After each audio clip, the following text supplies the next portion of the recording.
이제 영적 이스라엘과 영적 새 이스라엘 이 사이에서 신천지가 장난을 치고 있다라는 이야기를 좀 했어요.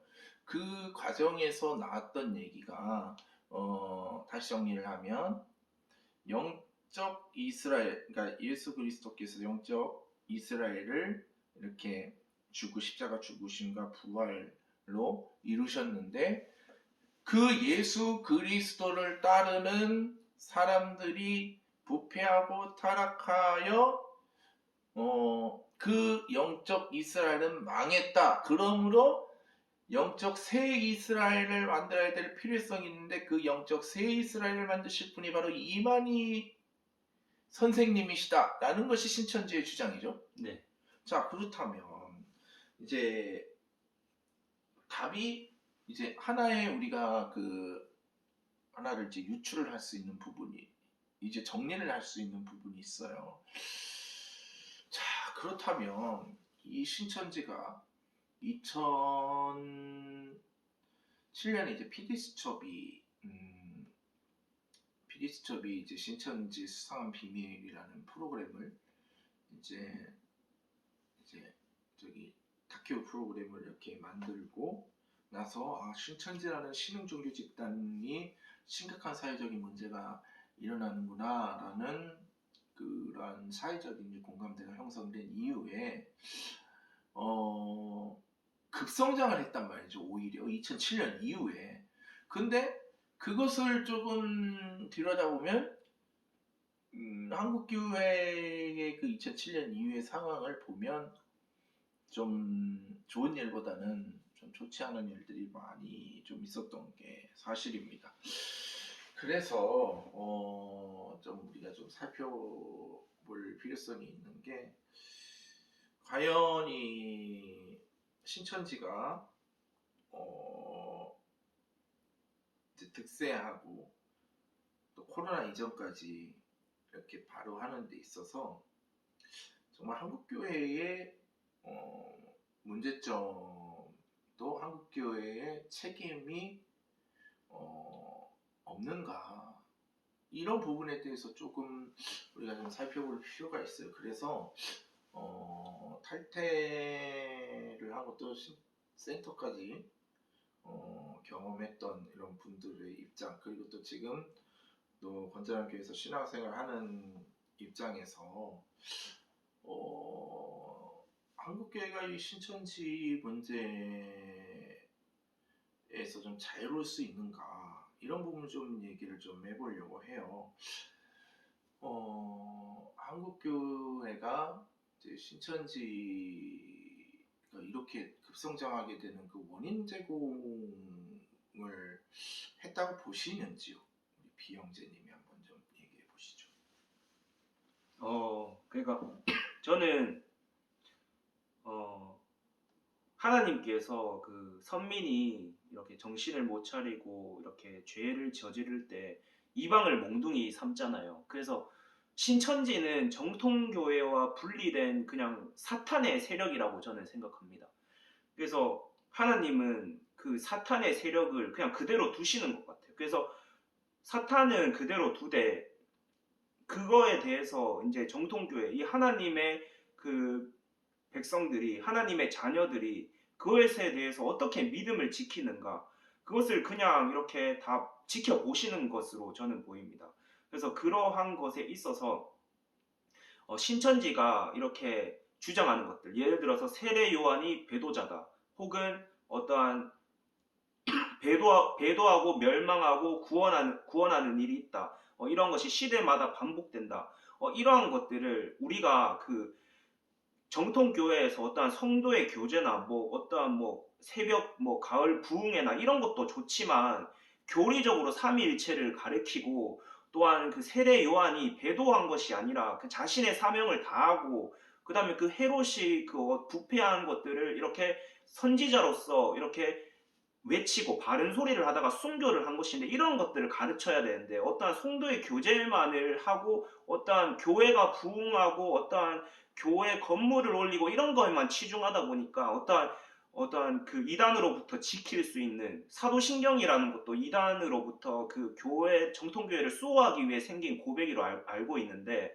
어떠한 그 주기도문이 어떠한 기도인지 어떤 교리적인 지식도 없고 사도신경이 무슨 내용인지도 모르고 삼위일체에 대해서도 잘 모르고 세례 요한이 배도자인지 어떠한 하나님의 편인지 순교자인지도 모르고 그런 성경 말씀도 모르고 어떤 성경 일독도 안 하는 성도들이 천지인데 거기에다 이제 신천지가 와서 혹시 아담 전에도 사람이 있다는 걸 아십니까? 혹은 뭐 아담을 이렇게 유혹했던 뱀이 진짜 뱀일 것 같습니까? 이러한 질문을 던졌을 때 그 어떠한 교회에서 교리교육, 어떠한 바른 성경교육을 배운 게 없으니까 그대로 그러한 호기심을 자극할 수 있는 그 질문에 빠져들어서 이렇게 성도들이 많이 미혹되어 간다고 저는 봅니다.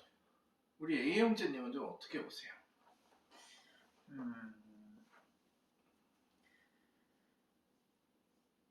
사실 저도 일단 하나님께서 이 세상을 창조하실 때 창조 목적이 뭐냐면 물론 하나님께서도 이 피조물들을 다 사랑하시지만 물론 하나님도 이것이 필요했었나 봐요. 정말 내 백성이라면 내 백성이 직접 나를 사랑할 수 있도록 나를 직접 찾아올 수 있도록 하나님께서 그렇게 창조를 하셨다고 저는 그렇게 생각을 하거든요.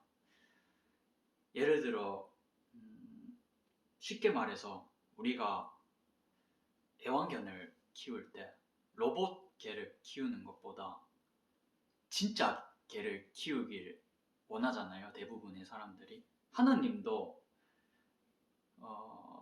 직접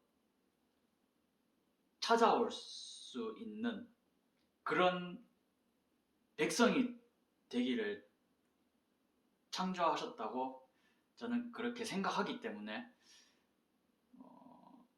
물론 지금의 이단이나 사이비들이 그래서 이단이나 사이비들이 너무 많이 성장하고 발전을 하고 가면 갈수록 이제 하나님의 백성들이 점점 사라지게 되고 예수님도 초림 때 예언을 하신 것 중에 하나가 뭐냐면 너희들이 어느 때까지 믿음을 보겠느냐. 그래서 특히 마지막 날에 예수님의 진짜 재림 때 믿는 사람이 많이 없을 거라고 네, 그렇게 많지 않을 거라고 전 그렇게 생각하기 때문에 어떻게 보면 안타까운 현실이죠, 사실은. 네. 저는 그렇게 봐요. 정말 우리만큼이라도 우리가 직접 하나님을 찾아갈 수 있게, 네. 우리의 사랑을 하나님께 직접 드릴 수 있게 그게 얼마나 중요한지 성경책을 묵상하고 항상 매주마다 예배 드리고 그게 얼마나 중요한지를 저는 더 깨닫게 되는 거예요. 저도 이게 한때는 이단에 빠지다가 신천지에 빠지다가 탈퇴를 하다 보니까 저는 가장 크게 느꼈던 게 그것입니다. 네. 결국은 이제 교육에 대한 부분이 굉장히 중요하다. 그리고 또 하나님의 사랑을 하나님을 인격적으로 만나게 하는 그런 교회의 부분이 굉장히 중요하다. 결국은 인격적인 훈련은 그 제자 훈련이라든지 또 소수의 이제 이런 그런 공동체성에서 서로 나누는 깊은 성서 안에서의 이제 깊은 교제가 이런 것들을 이제 가능케 한다라고 보거든요. 그래서 우리 한국교회가 사실 이제 이만희 사후를 좀 대비를 해야 됩니다. 그래서 이 이만희 사후에 이제 한 최소 몇만 명, 또 많게는 10만 명 이상의 신천지인들이 이제 나오게 될 텐데, 그렇게 이제 예상을 하고 있는데, 이들을 어떻게 이제 받아들일 수 있느냐, 이것이 또 한국교회의 굉장히 과제거든요. 왜냐하면 10만 명만 해도 10만 명은 한국의 모 대형 교회에 제적 인원 숫자 안 먹는 규모입니다. 한 신천지 탈퇴자들을 품는 건, 그들 모두를 품는 것은 한국의 초대형 교회 하나의 성도를 구하는 거거든요. 그렇기 때문에 우리가 좀 이런 부분에 대해서 굉장히 많은 신경을 쓰고 관심을 가져야 할 것 같습니다.